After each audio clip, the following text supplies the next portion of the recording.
प्रणाम सभी को। आज का जो टॉपिक है वो कमर दर्द के लिए। कमर दर्द किन कारणों से होता है और आसनों में उसका क्या निवारण है, आसनों को कैसे ठीक ठीक करके कमर के दर्द को दूर किया जा सकता है, और बाद में मैं आपको एक्यूप्रेशर के वो पॉइंट भी बताऊंगा जिससे आप तुरंत कमर के दर्द में लाभ पा सकते हैं। बहुत बार लोगों की ये समस्या रहती है कि कमर में दर्द किसी भी झटका लगने के कारण या शरीर में वात दोष अधिक हो जाने के कारण, या वो कहते हैं कि कहीं ऊंचे नीचे पर पैर हमारा पड़ गया था उसके कारण हमें कमर में दर्द रहने लगा है, और वो लंबे समय से ऐसा ही बना हुआ है। हमने बहुत दवाइयाँ उपचार आदि कर लिए लेकिन कोई फर्क नहीं आया, कोई प्रभाव नहीं पड़ रहा है। हम दवाइयों को खाकर थक चुके हैं। तो ऐसी स्थिति में इंस्टेंट परिणाम पाने के लिए हम कौन से आसन ऐसे कर सकते हैं जो हमें कमर दर्द में लाभ दे, और एक्यूप्रेशर में कौन से वो पॉइंट है जिनको करने के बाद हमें कुछ ही क्षण पश्चात आराम मिल सकता है। तो घर में सभी लोग, कोई ना कोई लोग कमर के दर्द से पीड़ित रहता ही है, और वो अपना इधर उधर समय अपना कमर के दर्द में वेस्ट करता रहता है, क्योंकि उसको कुछ तरीके, कुछ आसन, कुछ क्रियाएं ऐसी मालूम नहीं होती। अगर होती भी हैं तो उनका तरीका हमें ठीक पता नहीं होता है। आप आजकल सभी वीडियो को देखते हैं, कमर के दर्द के अनेक आसन आपको लोग बताते हैं कि कमर के दर्द में ये एक्सरसाइज कर लीजिए, या ये आसन कर लीजिए, या ये आप औषधि ले लीजिए, इससे कमर का दर्द ठीक हो जाएगा। लेकिन कुछ समय पश्चात फिर वो वैसी स्थिति बन जाती है और कुछ आराम हमें नहीं पड़ता है, हमें पूर्ण जो लाभ है वो नहीं हो पाता है। अब मानो मैं आपको ये नहीं कह रहा हूं कि आसन जो लोग बता रहे हैं वो गलत है, आसन वो ठीक बता रहे होते हैं, लेकिन हमारा जो करने का तरीका है, हमारा जो आप बताने का जो तरीका है, उसमें कहीं ना कहीं कई बार कमियां आ जाती है। तो उस कमी को हमने निकालना है। वो आसन, वो क्रिया आप कैसे ठीक ठीक कर सकते हैं, उस पूरे तरीके को आज मैं आपसे बताऊंगा। ठीक है, तो अब हम उन 3 आसनों का अभ्यास करेंगे जिनसे आपको कमर के दर्द में तुरंत लाभ मिलता है करने के बाद। तो अब मैं आसन की तरफ बढ़ता हूं। तो ठीक है, पहले आसन के लिए तैयार हो जाते हैं। सबसे पहले हम क्या करते हैं कि हम कमर के पेट के बल लेट जाते हैं, अपनी बैक को बिल्कुल सीधा करते हुए यहां, क्योंकि सभी आदमी जिस आसन को आसानी से कर पाए वही आसन हम आपको बताने वाले हैं। अब जिन लोगों को फैट रहती है, वो मोड़ नहीं सकते हैं, तो उनके लिए आसन को वैसा ही बताना जाना चाहिए जो आसान आसन हो और सभी कर सके। तो सबसे पहले मकरासन में आप आसानी से लेट गए, ये मकरासन की स्थिति होती है, और बॉडी को छोड़ दिया आपने रिलैक्स। कैसा भी कमर का दर्द हो रहा हो, थोड़ी देर रिलैक्स दिया। अब क्योंकि हम धीरे धीरे आसन के लिए तैयार हो रहे हैं, तो पहले अपने शरीर को तो शांत करना होगा, अपनी श्वास को तो शांत करना होगा। अब धीरे से हमने अपने हाथों को ऐसे लिया यहां, अब दोनों हथेलियों को अपनी चिन के नीचे बनाया, ये ऐसे, ये बना। अब पैरों में जो हमारे गैप रहता है वो कंधों के बराबर दूरी रहती है, यानी जितना हमारा शोल्डर का डिस्टेंस है उतनी हमने दूरी कर ली। और अब आप पैरों को देखिए ढंग से कि हमारे जो पैर हैं वो ऐसे आड़े टेढ़े ना हो, टेढ़े मेढ़े ना हो, वो बिल्कुल सीधे रहें ऐसे, और बाहर की तरफ खिंचाव रहे, तने रहे। अब धीरे धीरे हमने क्या करना है, अपनी कोहनियों को लेकर के ऐसे आगे चलाना है, आगे की ओर बढ़ना है। यहाँ पर ये अब जब दोनों कोहनियां बराबर लाइन में आ जाएं, तब हमें यहाँ पर रुक जाना है। अब हमने क्या करना है, पैरों को पीछे स्ट्रेच करना है, पूरा खिंचाव देना है। और मानो लोअर बैक में दर्द है, क्योंकि सामान्यतः दर्द जो है वो कमर के नीचे वाले हिस्से पर होते हैं। अब यहाँ पर आपने क्या करना है, पैरों को स्ट्रेच कर देना है और अपनी हिप मसल को कॉन्ट्रैक्ट करना है। आप देख पा रहे होंगे तो हिप मसल को कॉन्ट्रैक्ट किया, एनएस के भाग को भी संकुचित कर लिया, मध्य द्वार को भी खींच लेना है, सिकोड़ लेना है। और हमारी गर्दन के पीछे भी अच्छा खासा खिंचाव बनता है और पीठ की मांसपेशियों को भी हमने कॉन्ट्रैक्ट कर लेना है, संकुचित कर लेना है, सिकोड़ लेना है। कुछ देर तक इसी स्थिति में बने रहना है और श्वास आयाम करते रहना है। श्वास लेते रहना है, छोड़ते रहना है। सामान्य श्वास चलती रहे तो बिल्कुल अच्छा रहता है ऐसे आसनों में। अब थोड़ी देर यहाँ रुके और फिर वापस आए और फिर मकरासन में आराम दिया। ये आराम लेने की स्थिति होती है जब भी किसी आसन से वापस आए। पेट के बल खासकर जो आसन किए जाते हैं उनमें तो ये आराम करने की स्थिति। पैरों को फिर ढीला छोड़ दिया, आपने हिप की मसल को जो हमने संकुचित की थी उनको भी रिलैक्स छोड़ दिया, कमर को रिलैक्स छोड़ दिया। एक बार फिर से मैं आपको दिखा देता हूं ताकि अब हमें ये आसन को इस तरफ से आपको दिखाना पड़ेगा ताकि आपकी पूरी तरह से समझ में आ जाए। हमने क्या किया था, कोहनियों को ऐसे यहाँ पर स्टैंड बना करके रखा था और देखो कंधों के ठीक नीचे की तरफ कोहनी है ना, और ये आपकी हथेली जो है वो चिन के नीचे आ जाती है, ऐसे ये आ गई नीचे। अब कोहनियों को ज्यादा फैलाना नहीं है, कुछ लोग ऐसे कर लेते हैं तो वो नहीं, यहाँ पर थोड़ा सा कोहनी को आपस में पास में रखना है, आपस में नजदीकी रहनी चाहिए उनकी। तो धीरे धीरे अब क्या करना, कोहनियों को आगे लेके आना, ऐसे चलाना। अब जब आपको लगे कि मैक्सिमम हम लेके आ गए और खिंचाव अच्छा बनने लगे, तब वहीं पर रोक देना।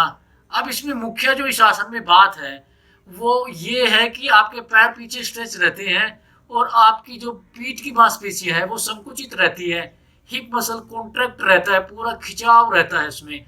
और फोकस जो है अपना उसी हिस्से पर करना है जहाँ पर आपको पेन है। मानो आपके पैर कोई पीछे खींच रहा हो, इतने खिंचाव आपका होना चाहिए आसनों में। कुछ देर तक यहाँ बने रहते हैं, थोड़ा सा पेन आपको आ सकता है लेकिन उसे घबराना नहीं है। आसन की क्रियाओं को ठीक से सीख लीजिए, इससे आपका कमर का दर्द जो है पहली बार में ही करने से हल्का पड़ना शुरू हो जाएगा। जब इसकी रिपीटेशन आप करेंगे तो धीरे धीरे वह कम होगा। वापस आ गए, मकरासन लिया, फिर मकरासन लिया, श्वास सामान्य।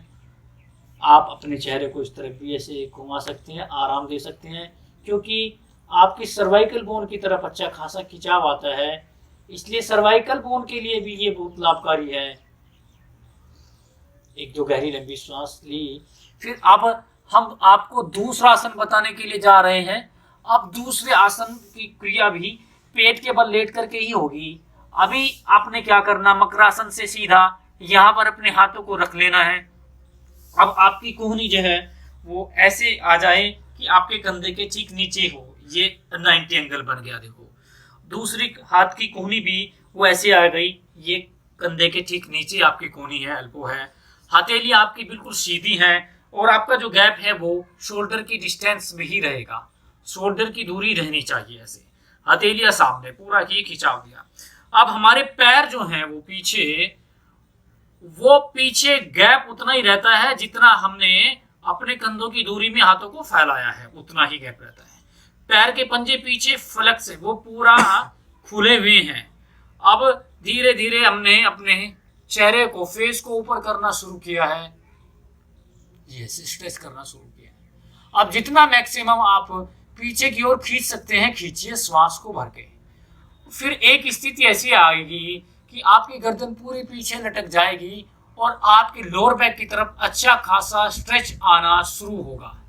स्ट्रेच से क्या होता है, आपकी जो मसल्स जो हैं वो तनाव में, वो टेंशन में रहती है, वो रिलैक्स होने लगती हैं, ब्लड का फ्लो जो है वो आसानी से होने लगता है।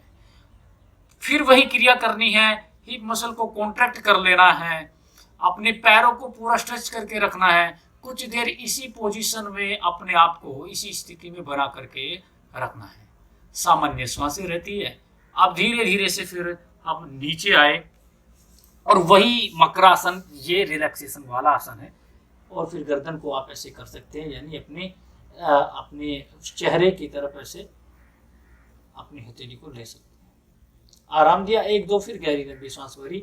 अब इस आसन को हम आपको दूसरी तरफ से करके दिखाते हैं कि साइड से कैसा पोस्चर इसमें होता है, क्या क्या किन किन बातों का आपको उन्हें ध्यान रखना होता है, ये आपको साइड से देखने पर भी पता चल जाएगा।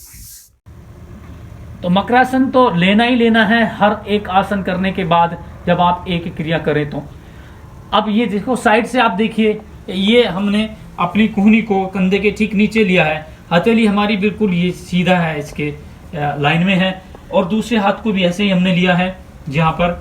अब यहीं से स्ट्रेच करते हुए हमने अपने फेस को ऊपर किया है, पैरों को पूरा स्ट्रेच कर लिया है, हिप मसल को पूरा कॉन्ट्रैक्ट कर लिया, जितना हम अपनी सामर्थ्य के अनुसार कर सकते हैं। हमारे सिर का पश्च भाग जो है वो सर्वाइकल बोन की तरफ जाके मिले, ऐसा आप अगर करेंगे तो बहुत जल्दी रिलीफ होना शुरू हो जाएगा। बहुत अच्छा स्ट्रेच आता है आपकी बैक में सर्वाइकल बोन की तरफ। कुछ देर यहां पर रुकना है, शुरुआत 5 सेकंड से करें, फिर धीरे धीरे इसको बढ़ाते जाना है और आसन से फिर वापस आ जाना है। ऐसे हर एक आसन में कम से कम 4-5 आवृत्ति आपने करनी होती है, और जिससे आपको अच्छा लाभ आने लगेगा, आपकी बैक जो है वो मजबूत होने लगेगी। तो इन आसनों को आप इसी तरह से दोहराना है, पूरे तरीके को आपने सीख लेना है। अब हम तीसरे आसन की ओर बढ़ते हैं। ये 3 आसन हम आपको जो बता रहे हैं, ये किसी भी व्यक्ति के लिए है। कमर का कोई भी दर्द हो, कितना भी पुराना हो, धीरे धीरे अभ्यास करने से चला जाएगा। अब तीसरे आसन की ओर बढ़ते हैं।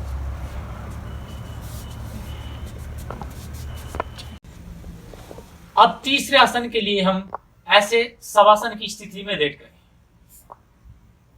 अपने आप को आसन के लिए तैयार करने के लिए पहले थोड़ा ब्रीदिंग को शांत करना पड़ता है। ये हर आसन में आप ध्यान रखेंगे। अब अपने पैरों को थोड़ा सा हमने ये तैयार किया, अपनी हथेलियों को तैयार किया, ये यहाँ पर पैरों को पूरा स्ट्रेच कर दिया हमने बाहर की तरफ, ये यहाँ पर। अब क्या करना है, अब इनहेल करते हुए अपने पैर को हमने धीरे से ये ऊपर लेके जाना है और कोशिश करनी है कि 90 डिग्री पर अपने पैर को लेकर के यहाँ। अब जब हम अब पैर को लेके गए हैं ऊपर, अब ये ध्यान रहे कि ये जो नी कैप का जो भाग है, थोड़ा सा इसको स्ट्रेच कर लेना है, इसको खींच लेना है, ऐसे मुड़ा ना रहे।